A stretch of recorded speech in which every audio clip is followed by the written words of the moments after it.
We all think we know Steve Harvey, right? He always seems so fun-loving, caring, and inspirational. Steve really projects an image of being an all-around good guy. But here's the thing. Something is lurking in the shadows. Something he did his best to cover up. Despite the positive image he's made for himself, it seems like Steve isn't exactly that positive behind the scenes. It turns out that a few years ago, we found out that he was in fact not very nice to the people who worked for him, and his bad behavior was exposed in a pretty shocking way. And more than that, you won't believe what he said and how he explained himself after. See, back in 2017, Steve was moving his daytime talk show from Chicago to Los Angeles, and we found out that the new staff in LA were maybe not getting a warm welcome, especially the kind of welcome you would expect from someone like Steve, who always seems so nice and loving, right? Well, it turns out that just a few months before the show moved, Steve sent out a pretty crazy memo to his LA staff, people that hadn't even started working yet. How do we know what happened? Lucky for us, the memo was leaked online, and the whole thing made him look pretty bad. The memo surfaced on a media blog, and because of what Steve said in it, it immediately started stirring up headlines, especially when people saw just how mean it was. Right out of the gates, Steve starts the memo with a doozy. He orders that all of his staff must follow the new rules he's putting in place for season 5 of his show, which is pretty harsh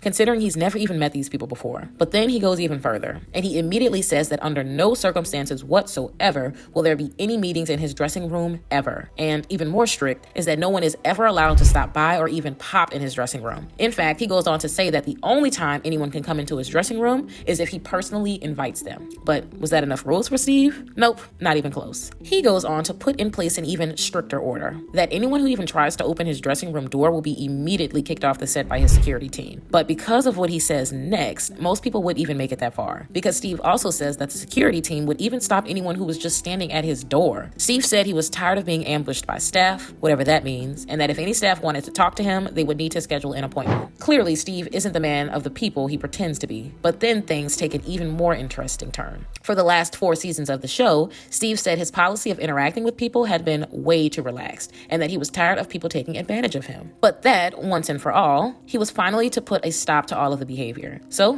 what did he do? He said no one was allowed to even approach him unless Steve himself had asked to speak to them directly. The memo ended with Steve saying a few things very, very clearly. That not only was he doing this to get more free time throughout his day, but he swore he will not entertain anyone even trying to talk to him in the hallway. Sure, he ended the memo by saying he hopes no one takes offense and that he's just doing this for the good of his personal life. But the whole thing seems pretty strange, right? Especially because it uncovered a darker side to Steve than we have ever seen before. But the irony of Steve wanting more privacy is that once this memo was leaked, Steve was shoved even further into the spotlight out to the public, because people couldn't stop wondering about some things. Like if the memo was actually real, or maybe if there was more context to the story, or was Steve not exactly who they thought he was? The whole thing blew up and made him look pretty bad, and it forced Steve into a corner. Despite wanting to interact less with people, he now had no choice but to publicly respond to the leaked memo just a few days later, to talk about what was really going on behind the scenes, and to talk about why he really had to put his foot down. Steve sat down with Entertainment Tonight to explain everything, as best as he could anyway. Steve confirmed that yes, he did actually write the memo, but rather than apologize, he said he wasn't sorry for it whatsoever. This is how he explained himself. He said that not only was he tired of always being stuck in his office,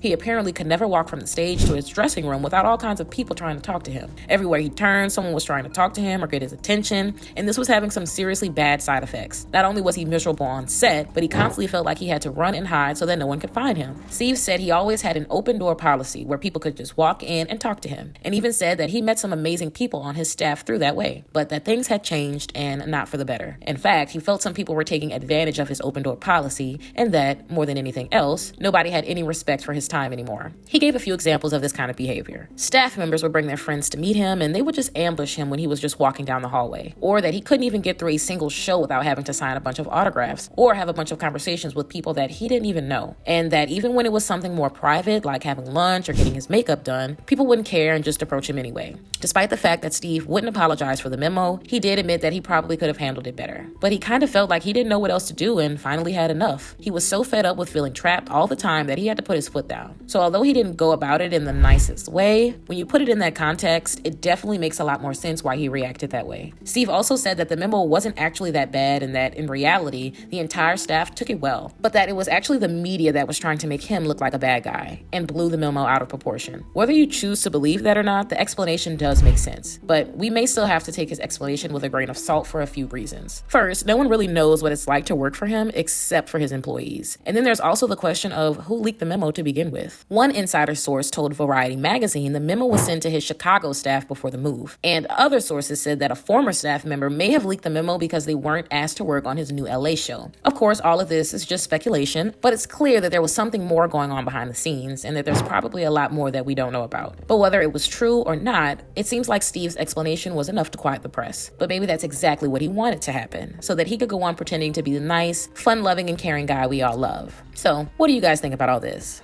Why do you think the memo was leaked? Was there something else happening on set that we don't know about? Do you believe Steve's explanation? And if you do you think that it clears him of any wrongdoing? I'm super interested in hearing what you have to say about this one. So let me know what you think in the comments down below.